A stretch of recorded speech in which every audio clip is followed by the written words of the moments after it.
कैदी से उस्ताद तक। अंधेरे और मायूसी से भरे ब्लैकरज जेल की एक तन्हाई में, जहां उम्मीद एक भोली बसरी सरगोशी थी, एक आदमी ने निजात पाई, ना फरार के जरिए बल्कि सिखाने के जरिए। रेमंड दी फैंटम कार्टर कभी शहर के सबसे खतरनाक मुजरिमों में शुमार होता था। वह एक मशहूर चोर था, एक चालाक मंसूबा साज, लेकिन जेल के दीवारों के पीछे महज एक टीवी था जिसका नंबरास की पहचान था। एक दिन इथन नामिया एक 21 साल लड़के को जेल में लाया गया। वो खौफजदा था, उलझा हुआ और बर्बादी के दहाने भरा था। रेमंड को इसमें अपना माजी नजर आया, जराइमा और सजा के दायरे में फिंसे एक काबड़ नौजवान की झलक।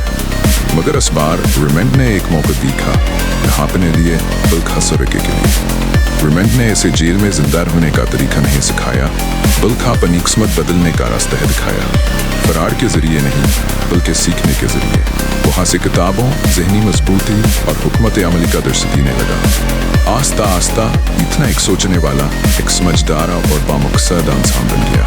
कई साल बाद इतना आज़ाद हुआ, न एक मुजरिम की हैसियत से, बल्कि एक ऐसे शख्स के तौर पर जो जिंदगी के दायरे को तोड़ने का अज़्म रखता था।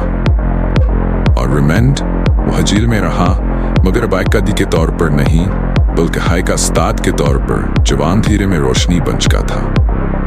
वह से बात का जीता जागता सबूत बन चुका था कि टूटी हुई रूहें भी खुद को दोबारा जोड़ सकती हैं।